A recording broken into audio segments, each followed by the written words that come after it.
Welcome, everybody. Thanks for joining us. My name is Jay. For those that don't know, and this is great. Good turnout. I'm glad everyone's joining us in here. This is fun. I'm going to try and keep everybody. There's quite a few people, so I'm going to try and keep the videos off as much as possible. But I'll definitely mute everybody. And then when you do have a question, please feel free to raise your hand, and we can ask some questions beyond there. This is, if you haven't been here last week or 2 weeks ago, I guess, with everyone, this was the sort of an extension of the connection to the Pickering Wine Guild. And during that conversation, we discussing sort of signature grape varieties of regions around the world.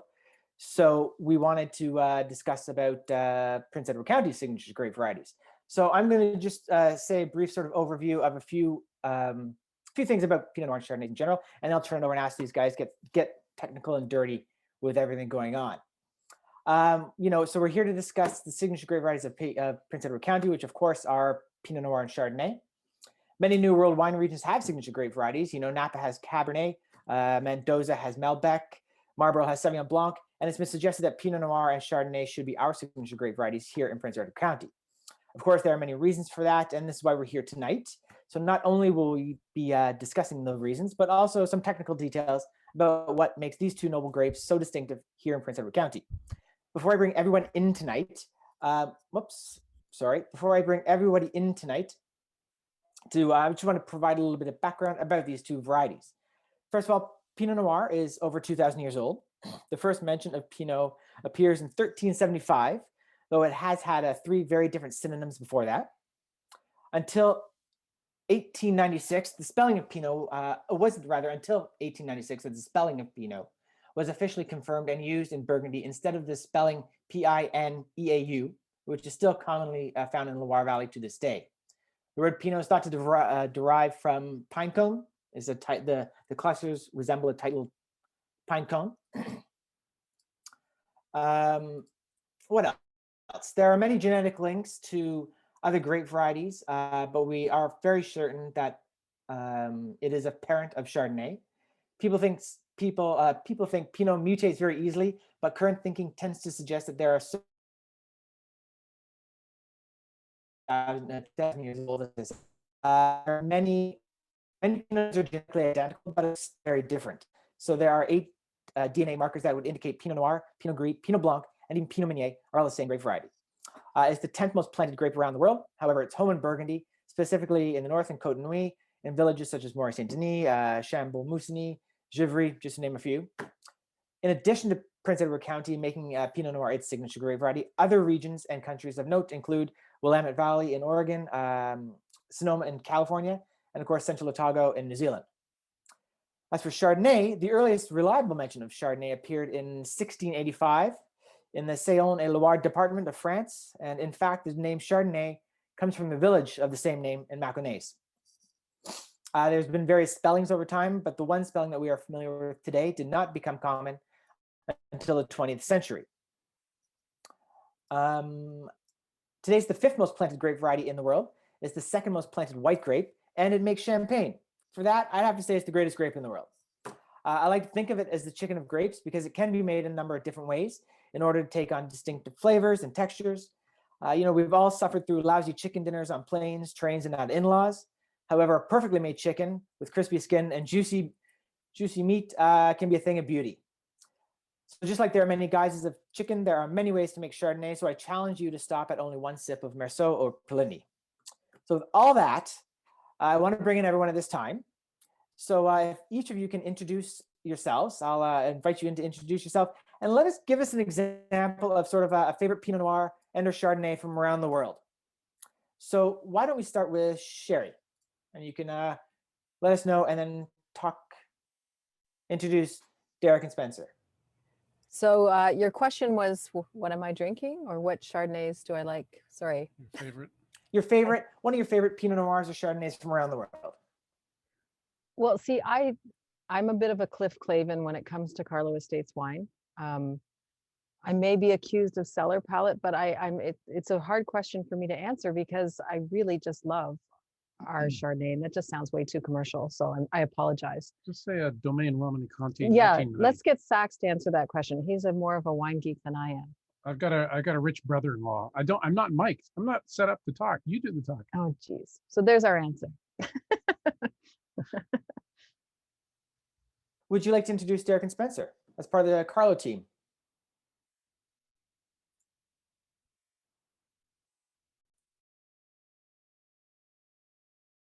Guys. Sorry, guys. So tonight we have Derek Barnett and Spencer Mayer here. And they're here to talk about Chardonnay on behalf of Karlo Estates. Derek is a great point of view to have with us tonight because he not only is making wine with our Prince Edward County fruit, but Derek also has his own label called Melville Wines, and he makes wine from Niagara fruit as well. So it's be interesting to get his point of view on the different terroirs. And Spencer has not only studied at the Niagara School, he spent some time out on the East Coast as well at Benjamin Bridge. And now we've had him here for quite a few years now. So we're delighted that they have made such wonderful wines, which last time they were giving out all sorts of awards. They earned us 18 gold medal scores in the 2000 12-month period. In a 12-month period. It was 2019. 2020 there was hardly any shows. so there you go. So without further ado, Derek Barnett and Spencer Mayer are here to talk to us. All right, Derek, I'll let you go. That's better, I guess. So yeah, I mean, you want to know what I want to drink? I mean, I'm a little bit of an old curmudgeon, as a few on here know that. I drink mainly Ontario wine. So if I go around and talk about what I want to drink from anywhere else, it's really difficult for me. So I've enjoyed making Chardonnay and Pinot Noir from Ontario for the last 30 years. And I must admit, I drink my fair share. So if I've got to go somewhere else, then I'll go to Burgundy or I'll go to Oregon. But for me to sit down and pick out a favorite one would be really difficult.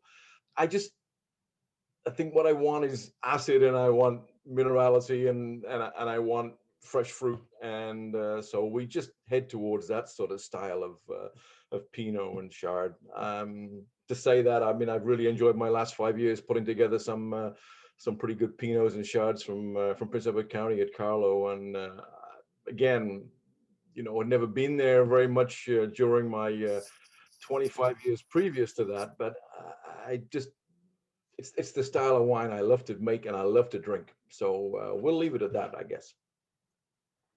Thank you, Derek. How about yourself, Spencer? Chardonnay's an interesting one for me. You know, before coming to the county and before making wine with Derek, I actually didn't really drink a lot of Chardonnay, if I'm being brutally honest. And if I did drink Chardonnay, it would be Ontario Chardonnay. Before I worked out east in Nova Scotia, I worked in Niagara and at Ravine Vineyard. And that's actually really the first exposure I had to the real kind of winemaking art of Chardonnay in particular, and they kind of really opened my mind to it. That and the Niagara College program kind of really expanded my mind. So, but mostly Ontario is what I drink. So I have to agree with Derek on that one. Excellent. Thank you, Spencer. How about yourself, Lorne? Lorne from RoseHall. Looks like we're having some technical difficulties with Lorne. How about we swing it over to Dan? Hi, everybody. I'm There you Dan. go. I'm a co-owner and winemaker of RoseHall. Yeah, I've been making Chardonnay and Pinot Noir. Well, Chardonnay longer than Pinot. It's one of my favorite grapes to work with, and like most of the other people here, I don't really need to travel too far around the world to drink great Chardonnay. We're making really good ones here in Ontario. I tend, if I'm looking for other Chardonnays, I've certainly enjoyed a number of other wineries in the counties wines over the last number of years. But I tend to look at benchland Chardonnays from down in Niagara as well. Malivoire, Tawes, Hidden Bench, folks like that. I think they carry the kind of structure, lots of acid, really good fruit.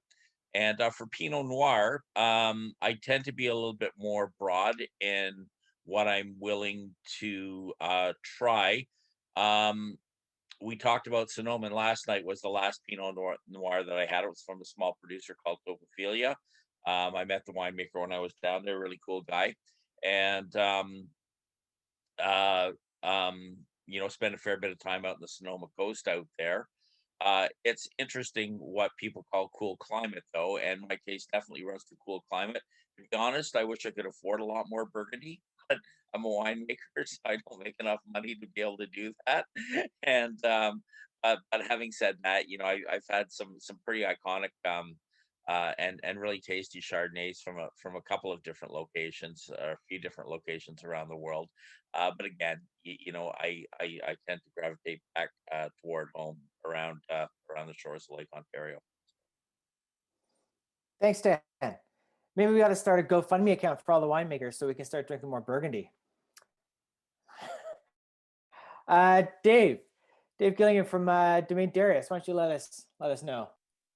Well, hi, I'm Dave. Between Joni and I, we own Domaine Darius here, and we planted Pinot Noir and Chardonnay and a few other varieties as well, some of which I think are quite interesting. But the topic tonight being Chardonnay and Pinot Noir.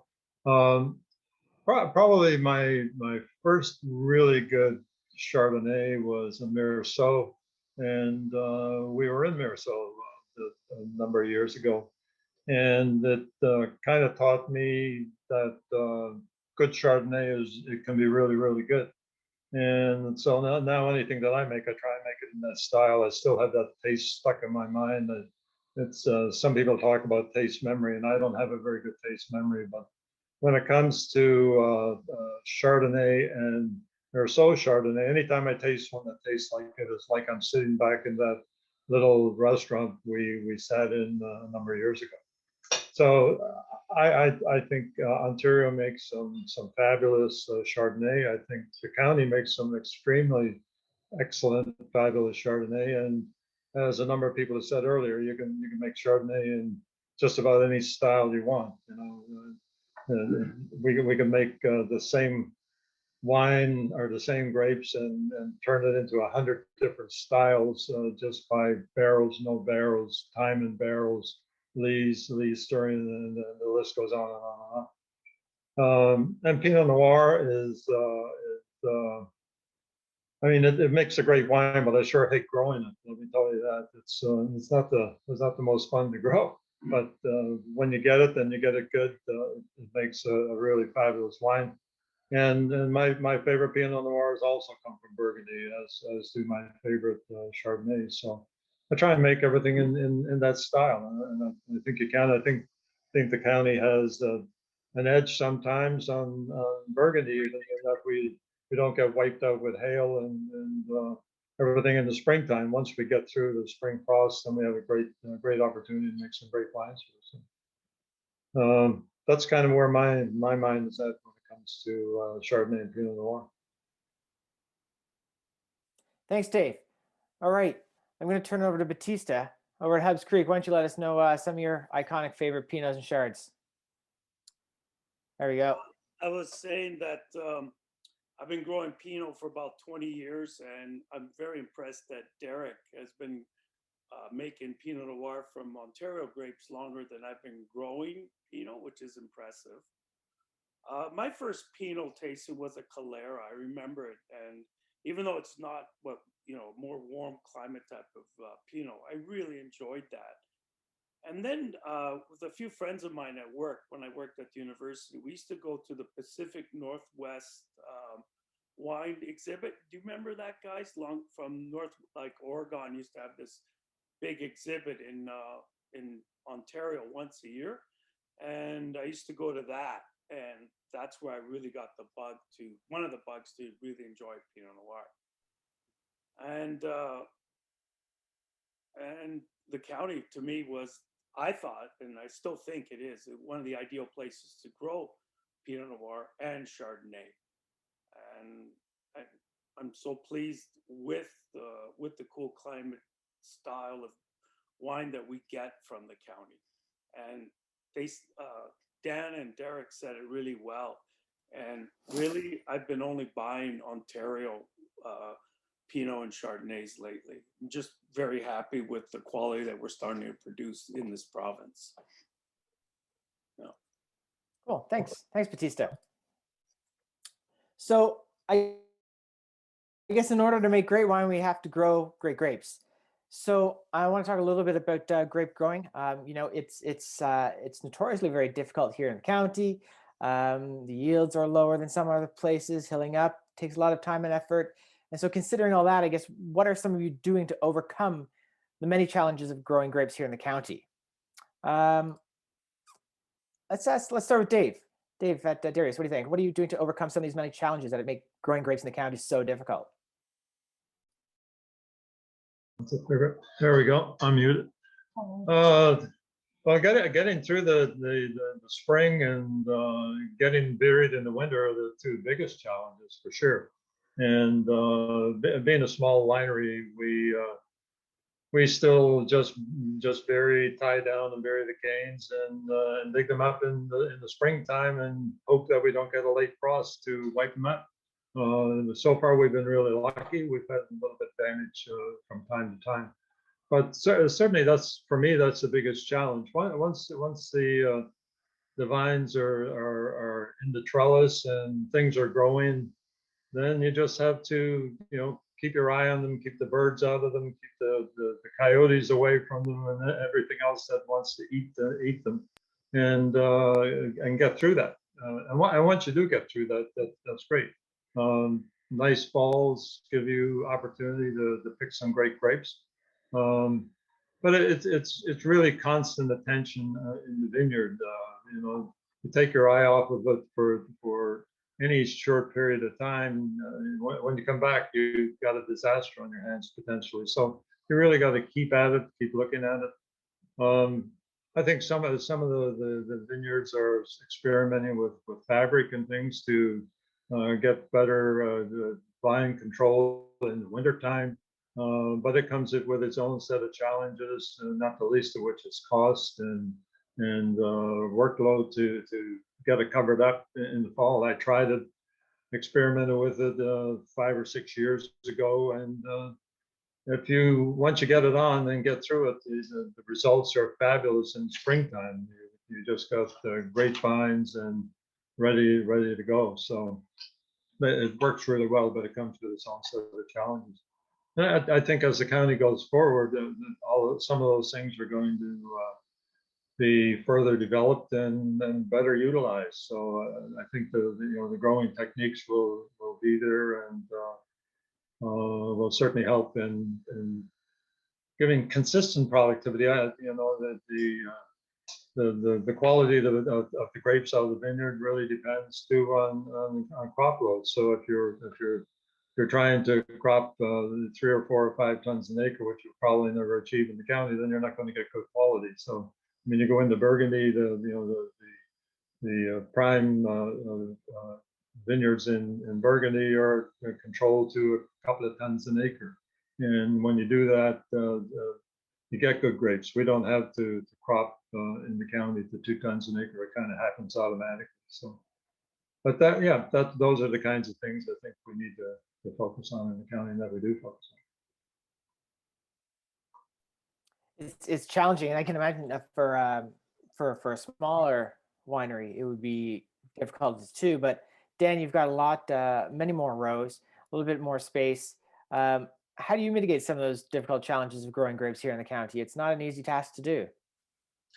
Well, I think it's there's always challenges, and there's challenges inherent in the climate that we're in. And I think the thing that's most unpredictable is what can happen when. So for example, in 19, we had a really hard early frost and we didn't have our vines buried. So our crop, we got about half a vineyard buried. So we ended up with roughly half a crop in 2020. And it was a smaller yield anyway. So I think the best that you can do is set up what I call your vineyard architecture. So there's a way of doing things that is repeatable, that you try to emulate every year. And there's some very kind of specific things that we do at RoseHall Run. The other thing that we like to do is we like to leave what I call spare parts on. So instead of just bearing 2 canes, if we have the time, I really focus on having our vineyard crew try to take down at least 3 or 4 canes and tie those to low wires and get them hilled up. And then what that does is it allows you to regulate your canopy coverage and crop load more easily. And the other thing that it does is it helps regulate early vigor in the vineyards, because our vines here in Prince Edward County in the springtime, particularly if it's been cold and then it all of a sudden gets warm, things just come flying out of the gate, and you can get really excessive growth early, and that creates a number of problems, not even so much for the current vintage, but for the subsequent vintage, because the spacing between the leaves and the nodes, that's where the shoots next year are going to come from. And if they're too long, then you don't have the shoot or the node density to carry a balanced crop the following season. So I always try to keep in mind that we're actually carrying 2 crops. We're carrying this year's crop and next year's potential crop load when we're managing the vineyard. And I'd rather be in a position where I have to, where I have more fruit than I think I'm going to ripen or need, and have the ability to take it off, rather than not having it there because there's no way to be able to glue it back on or glue it on. So, and part of it is just, you kind of got to roll with the punches and be a bit stoic about it. And some years you'll have bigger crop loads than others. But in the end, the one thing that I find really gratifying is that regardless of, at least in my experience in Prince Edward County, regardless of the vintages, you're going to get interesting Pinot and Chardonnays in just about any kind of vintage that we have. And frankly, I find it a little more difficult dealing with really hot vintages than I do cold vintages here in the county. Interesting. Thanks, Dan. Thanks. That's very well. Battista, do you have anything else to add to that? Like, I mean, in terms of heat units, or maybe just beyond hilling and covering up, what botrytis is such an issue here, especially with Pinot, the dampness that we get. Do you do anything unique or different? I agree with Dan about the heat units. One thing I do have to admit about growing Pinot and Chardonnay is that it's always grown, it's always fully matured the fruit here in the county. I've never really had an under-ripened Pinot per se, where you have a lot of those green stemmy characteristics. So that is I just want to mention that, to me, that's what makes, I think, Pinot so interesting in the county. I think it's ideal in terms of that type of temperature and growth. Like Dave was saying, wintertime is is a bit of an issue because we have to bury our vines, and by doing so, you are damaging some of the buds. And then, as Dan said, to compensate for that, I lay down 4 canes per vine just to help balance the actual vine's vigor, because what underneath the ground is you got this massive root system, and if you don't have the balance on top the following year, you'll have this massive amount of bullwood growing out of the vine. So it's basically growing Pinot or Chardonnay in the county is also trying to figure out that balance between what's under the earth and what's above the earth type of thing.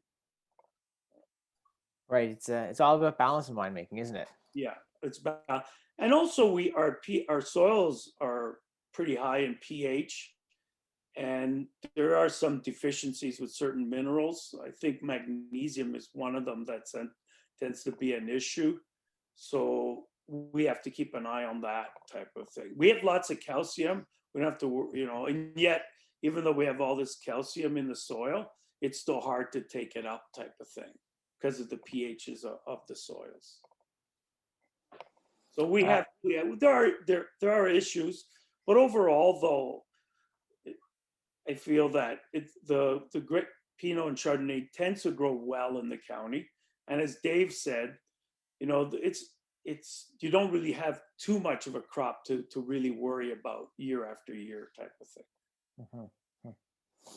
Thanks, Battista.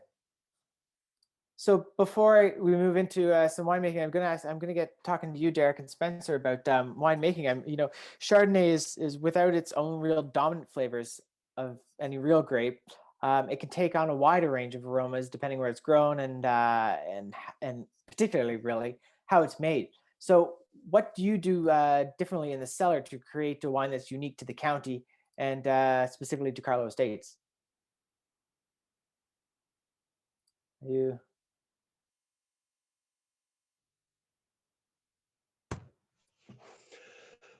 All right. I'm always, for the last, I don't know, whatever, 31 vintages, I don't think I've changed the style very much. I think that you get given what you're given from the vineyard, and you have to work around that.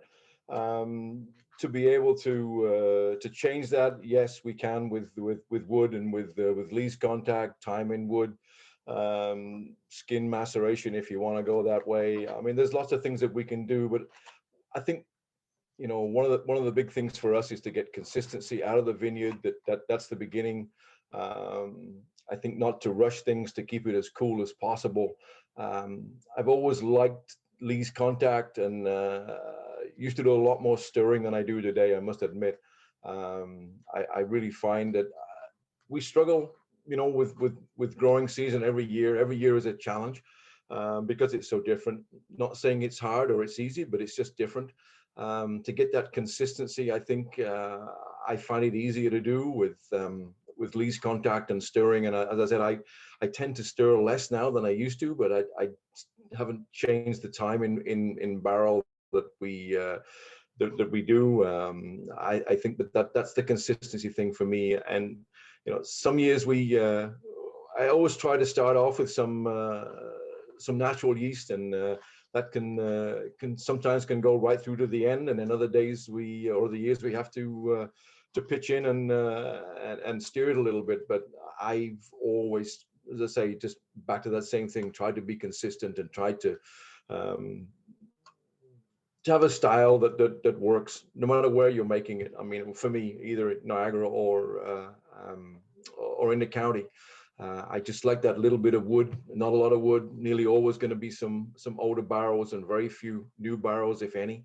And that for me, just to show sense of place, show where you are, to show that fruit, whether it's citrus or whether it's more tree fruit or whether it's more tropical. But I just, there's got to be that consistency there, and I think we do it with the style of winemaking that we do with the lees contact, some gentle oak, and a consistent time in wood if I can do it. So a variety of different things to make it. So you're looking for a typicity, a consistency rather of estate, really. Yes, I am. Yeah. Customers are really important, and they don't like shocks on every vintage that you make. And to come back and find something that's totally different the following year, I think is a little bit disconcerting to some. So I've always tried to have that consistency in every wine, but more so with Chard and Pinot, just because it shows the differences of vintages quite quickly. It does, yeah. Thanks, Derek. So Spencer, you've worked in a number of different wineries in places, and now you worked for a few years with Derek, and you're sort of getting your stride at Karlo there. Has he taught you anything particularly unique to help work with county fruit? Well, I think the thing with county fruit compared to, say, Niagara or even Nova Scotia for that matter, is that there's just this delicacy and this finesse to the character of the fruit that you just don't see in other regions. Just the high acidity, it kind of has that, that minerality we all love talking about. But the primary fruit characteristics are easily overshadowed by the winemaking techniques that are out there. And Derek already touched on this, but a deft touch of oak. So when you're talking about oak use, we have never used brand new oak barrels for our county Chardonnay. They're always either spent barrels or recoopered, which doesn't overshadow the primary fruit characteristic nearly as much. It integrates a little bit nicer. And then with the lees stirring and the lees contact, We age sur lees. So we don't stir the lees in the barrels. We just sit on top of the lees inside the barrel for the months that it's aging in them. And again, it's about that integration, that balance, and not overshadowing that primary food characteristic. So I think that's the main trick with County Chardonnay, and doing that in various levels, to find that consistency that Derek already mentioned. And what's your typical time in oak that you spend on the leaves without stirring in general? Like how long do you leave them in oak? Anywhere from about 11 months to about 15 months is kind of like the ideal window that we've seen. Any more than that, and you kind of run the risk of, over oaking, in our opinion, and any less time than that, and it hasn't spent enough time. So that kind of seems to be our ideal window that we've seen so far. Huh. Thanks, Spencer. We lost Lorne there. We had a little bit of technical difficulties initially, so I'm going to pull Lorne in, and maybe you can talk a little bit about, for those that don't know, is a very renowned award-winning winemaker amongst the amateur wine circuit, and he's been doing a lot of great help with Dan at RoseHall. So what have you learned about County Chardonnay here? Oh, we lost you. Lorne, we can't hear you.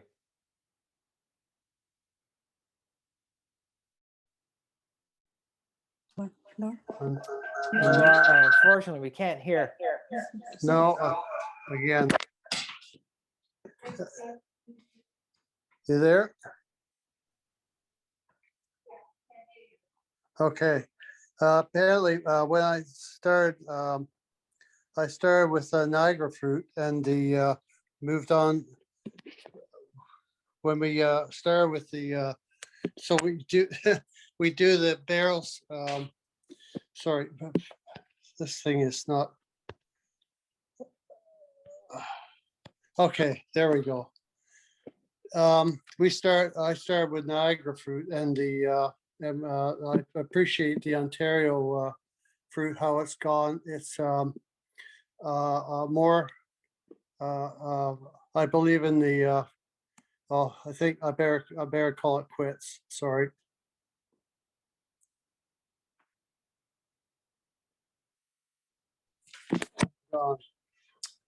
I give up.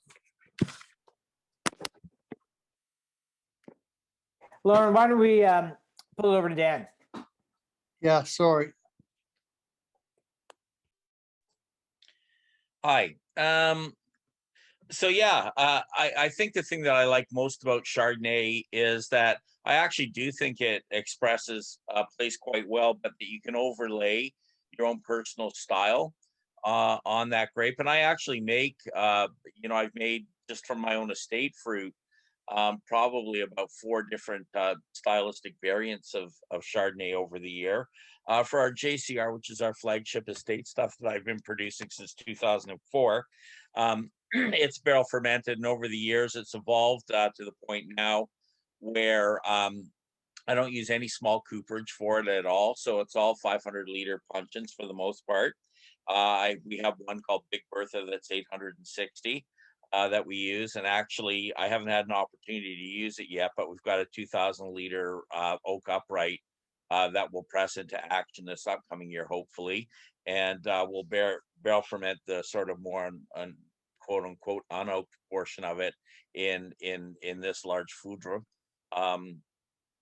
And typically I use about 50% new wood, and I think that a lot of technique in Chardonnay has evolved to a style that we've all embraced, because we just think it makes the best wine, which is aging on lees, but with a relatively small amount of batonnage. Usually what I'll try to do is get it worked a little bit early, so the barrels have a little better chance of finishing primary fermentation, in other words, alcoholic fermentation, early in the season. But it's not that uncommon for us to have vintages stick and for it to sit in our cellar, which is fairly cool, down around 6 or 7 degrees, 8 degrees Celsius in the dead of winter.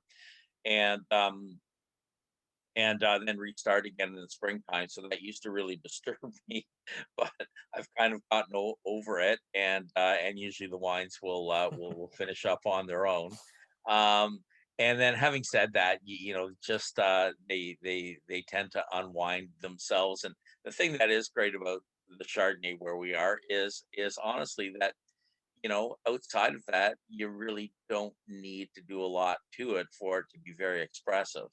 And the one thing that I don't do is I generally don't use a lot of malolactic culture to drive my fermentations uh, uh, through malolactic fermentation. And so because of that, there is a little more variability from vintage to vintage on what the acidity and the structure of the wines might necessarily be, because there'll be variable amounts of malolactic fermentation.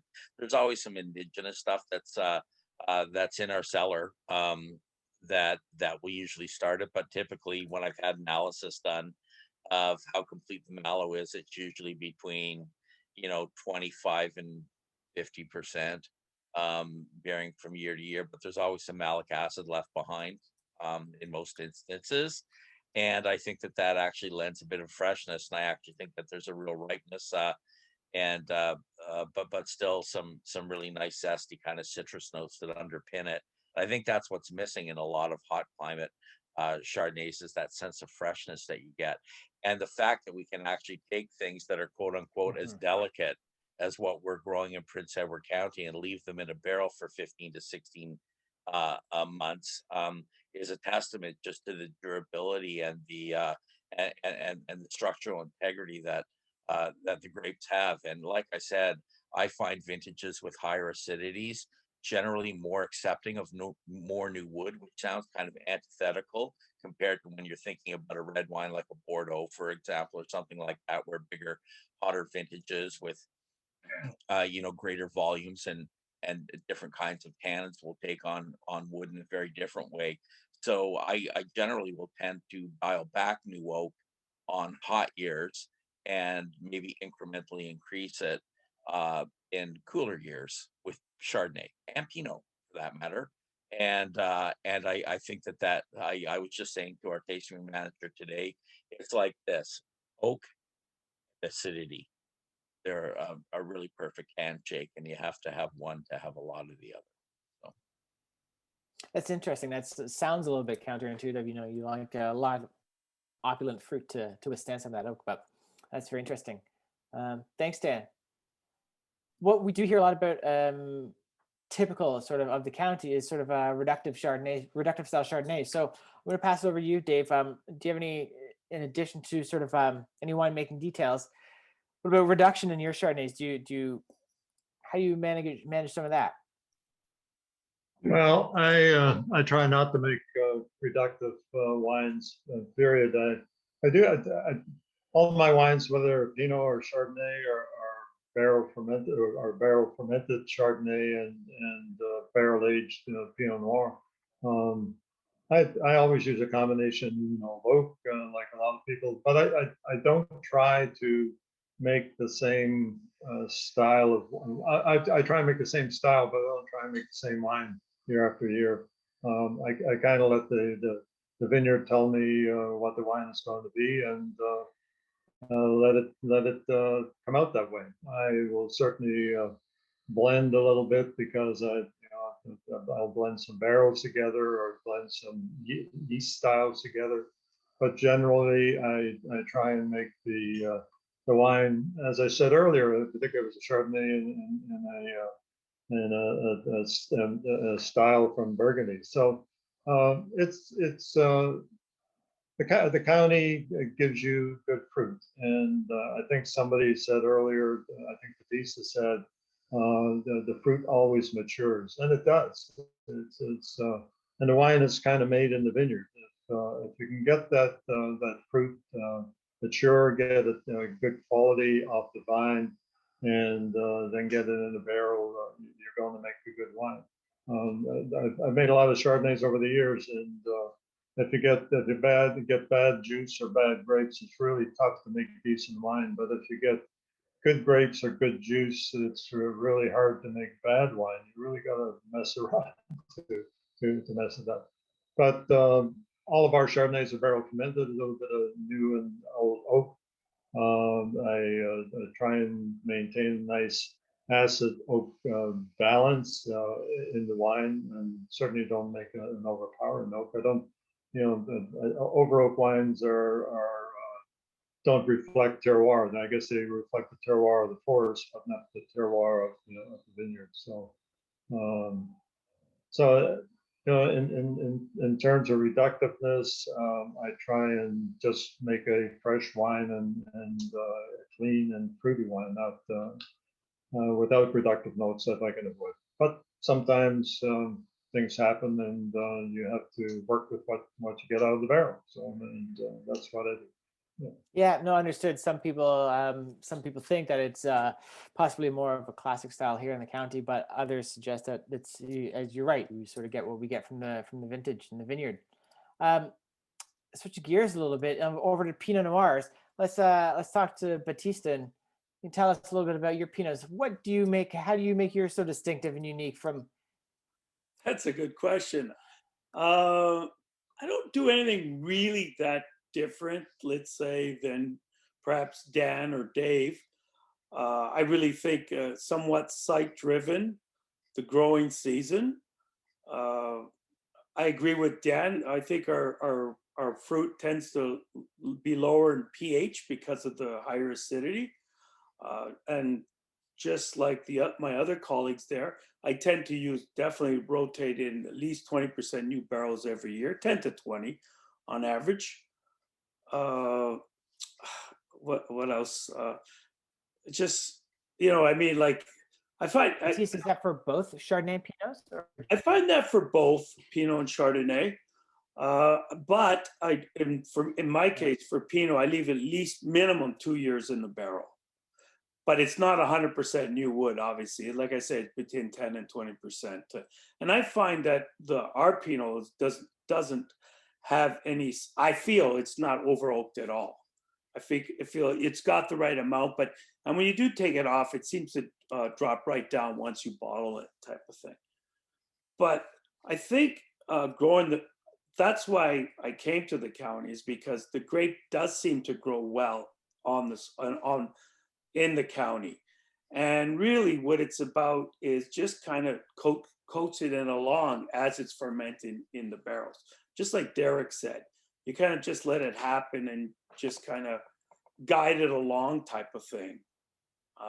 And reductiveness, I really don't have that much issues with reductive Pinots or Chardonnays. It happens a bit, but not extremely.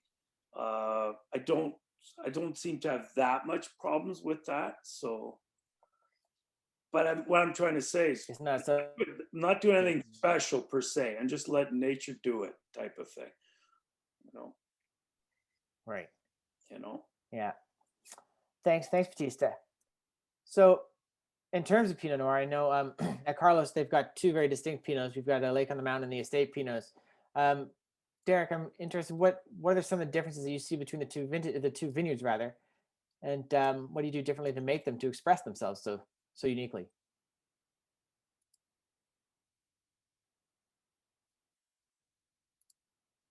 Still on mute. There we go. Got it. Gotcha. I don't know whether we do anything different at all between the two.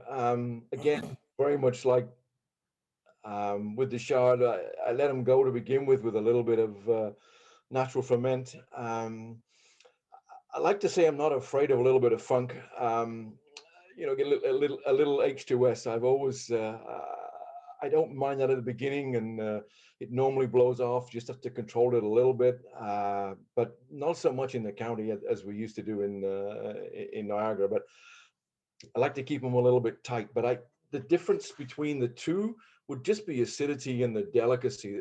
Lake on the Mountain was always a little bit more delicate, and a little bit. I expected it to be a little bit fatter, but it never was. It was always a little bit leaner. But the estate grown berries are always kind of small, and they always have been in the 6 vintages that I've done up there. We always struggle with moisture in the vineyard, and we've had 3 pretty dry seasons out of the 6, and so we get a lot of tiny berries. We end up with a lot of intensity and a little bit more color. No, that's unfair. A lot more color from the estate Pinot, and leaving them on the skins a little bit longer than maybe some. Not that I'm trying to do a lot of extended skin maceration, but I always think that I like to see the skins drop before we take them out and press them. But again, just letting them tell you yourself. I mean, one of the nice things about punching down every morning is being able to stick your nose in the bin and be able to sort of see what's happening and what's the evolution on a daily or twice daily operation. That this my favorite time of year, I think, is punch downs in Pinot. It helps you evolve. And then with Battista, I mean, we just bottled. Well, we bottled it twice, but the last bottling of 2018 Pinot Noir was just 3 weeks ago. I love to see 2 years or just a little over 2 years in the Pinot in barrel here, and I think it really expresses itself so well. It gives it time to settle out, and I just think they're dynamite. I don't think there's anywhere I've made Pinot that shows more European style, I think, than what we've made in the county. It's a little bit of savory note, a little bit earthy. It's and the fruit is always pretty dominant, but you always come back to those tertiary flavors that are there. But yeah, the county, the estate fruit is always a little bit bolder than the lake on the mountain. Hello? You were breaking up we there, go. Jay. Maybe it's me. Hi, Dan. Hi. So, Maybe it's me. I was just wondering. I'm not getting anything right now. You're going to have to repeat it. Oh, I was just wondering about some of your oak regimes. You mentioned different styles for your Chardonnays. You do that with the Pinot Noirs as well, and also interestingly about any whole cluster use that you do. So over the years, I've experimented a little bit with whole cluster.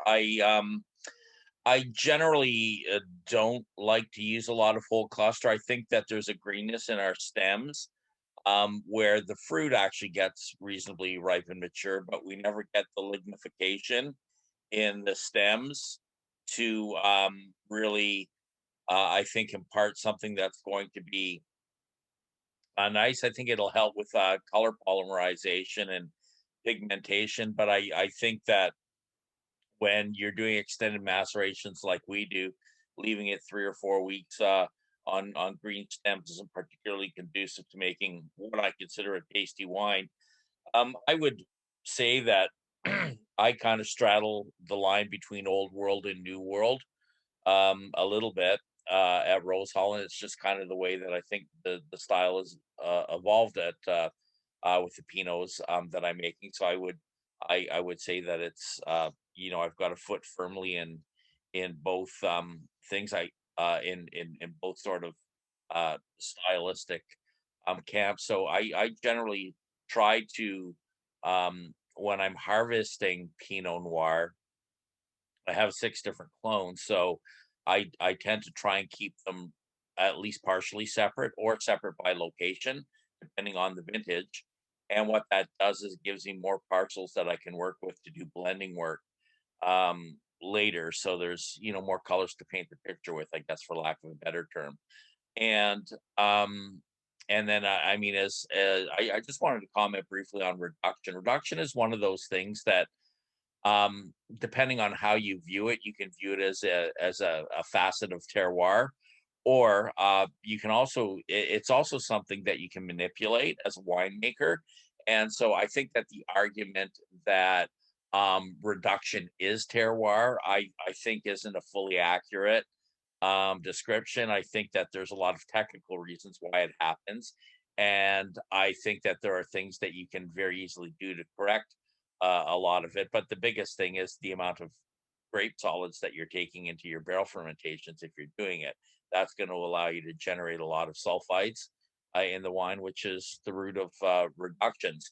One thing that we do at RoseHall is we'll pick some of the cleaner lees from the ferment, so it's what we call the white fluffies, and we'll incorporate them back in. And what they do is they add a fatness and a weight to the wines.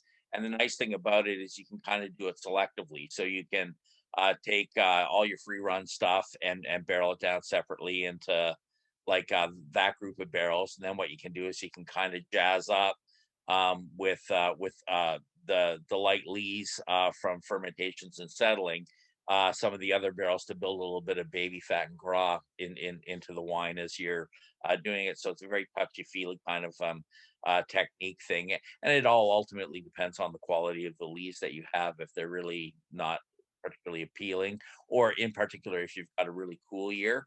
I tend to do a little less lead taking than I do in other years. And what that does is it creates a wider band of variability and maybe the flavor profiles. But I also think that it's an interesting way of expressing the sort of features and dimensions of different vintages. So yeah, and that's where the winemaking part of it comes in.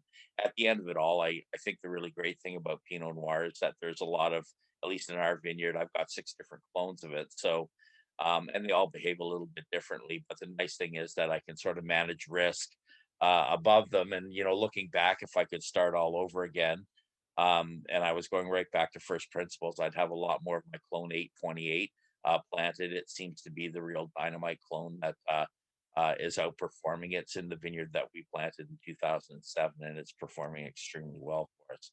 Always darker, small berries, a little bit more drought resistant, usually a little bit higher sugars. All the kind of things that you would want in County Pinot.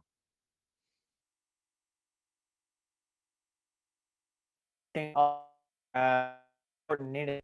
Does anybody have any questions? I mean, feel free. I know I'm sort of.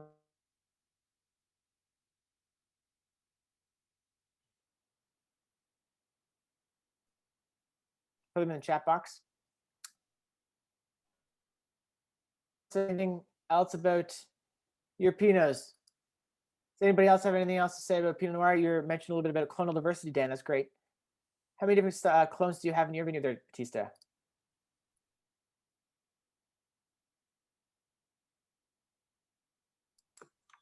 There you go. I also have about 6 different clones. My one clone, Dave calls Gamay, Dave Gillingham, because the berries on it is so big. It's my clone 114, I think. For some reason, it's just the berries are like this big. But I believe in using a variety of clones, just like Dan mentions. You tend to make more complex wine. Unfortunately, I don't quite have the yields that Dan has, so I tend to blend my clones together to make a single vintage wine. But definitely, the other thing that I really think is important is not just clones, but the rootstock selection is really, really critical. Yeah. And one of the rootstocks that we haven't really been using so much, but I tend to like, is one rootstock called 101-14. It seems to have, for me anyways, I've noticed that it kind of has a control on the vigor. It tends to make the nodes between the nodes within the canes themselves, so you have less likely to have bullwood. One of the things that's really important to grow in Pinot Noir is also the rootstocks that we select and for our particular soil type. I remember when I was in Italy, one of the things that the farmers there looked at when they planted vines was not so much the clone that went on that hill, but what rootstock was to be selected first, even before the actual vine itself. So anyways, I just thought that we should discuss that also type of thing. Yeah, it's good. No, Dave, I'm interested. We're on the topic of clonal diversity. How many clones of Pinot do you have in your vineyard? I think like everybody else, I have about 5 or 6 different clones. When I first planted Pinot Noir, my first call before I ordered them was to Dan Sullivan and say, Dan, what should I order? So he read off what I should order, and that's what I did. like Battista, my vineyard is not big enough to have separate clone harvested and blended. So it ends up being a field blend that comes out. And in fact, when I replant, I barely even keep track of what gets replanted where, other than I mix it up. I've always been a believer that blended wines are better than single varietal wines, and in the case of Pinot Noir, blended clones are a lot better than a single clone, because you got the diversity of flavors and colors and acids and tannins and everything that the grape can offer. So I tend to mix them up. One thing I do notice, so in my vineyard, I have two separate vineyards, the one I call the front vineyard and the back vineyard. And in terms of terroir, the front vineyard matures a week to 10 days earlier than my back vineyard, year after year after year. And I also get some grapes from a vineyard right on the lake. And if it matures, it matures 3 to 4 weeks after I harvest my grapes. So the vineyard location, moisture, as some people have talked about, closeness to the lake, they all have a huge impact on the fruit that you get off. So the blend of different vineyards, different clones, different winemaking techniques gives an opportunity for different Pinot Noirs and or Chardonnays in the county from different wineries. All of them are good, but they all have a different twist from all of the other opportunities that exist. And do you find, Dave, that the 828 clone that Dan's using different or similar? Does it react differently in your vineyard, or even the 114 that Battista has? Do you have? Yeah, I've got a couple of different rootstocks, and 10114 seems to work the best in my vineyard. Certainly in droughty conditions and things, it seems to work best. And in terms of vine vigor and internodal spacing, it seems to work well too. The 828 Pinot clone itself does seem to consistently outproduce the other clones, in terms of color and quantity and I wouldn't say quality, because the quality of all of them are pretty good, but it adds a different flavor profile and a different structural profile than the others do. The combination of the 4 or 5, I think, if it was just 828, it would be a nice wine, but I don't think it would have the depth of flavor profile and aroma profile that we get on the county level. Fair enough. Well, thank you. Thanks, Dave. Before we go, does anybody have any questions that they have? I know there's lots to cover. Does anybody have anything else they want to add? I'm really sorry about Lorne and it seems Lorne and I might be sharing the same internet bandwidth. We're both having some difficulties there. But does anybody have any questions or anything? Anything else you want to add? Okay. You can raise your hand if you have any questions, or I'm trying to unmute you guys. I'll unmute everyone and we'll sign off and say goodbye. Thank you very much, everyone, for joining us. Thanks for taking the time tonight. Really appreciate you coming in and giving us some input and some insight into Pinot Noir and Chardonnay here in the county. All right. Take care. Thanks. Thanks, guys. Thank you. Bye. Thanks for putting this together, Jay. My Thanks. pleasure. Yeah, Jay, thanks a million. Okay. Thank you very much. Thank you very much, guys. Bye, guys. Good night, everybody. All right. Good night. Right. Bye. Good night, Derek.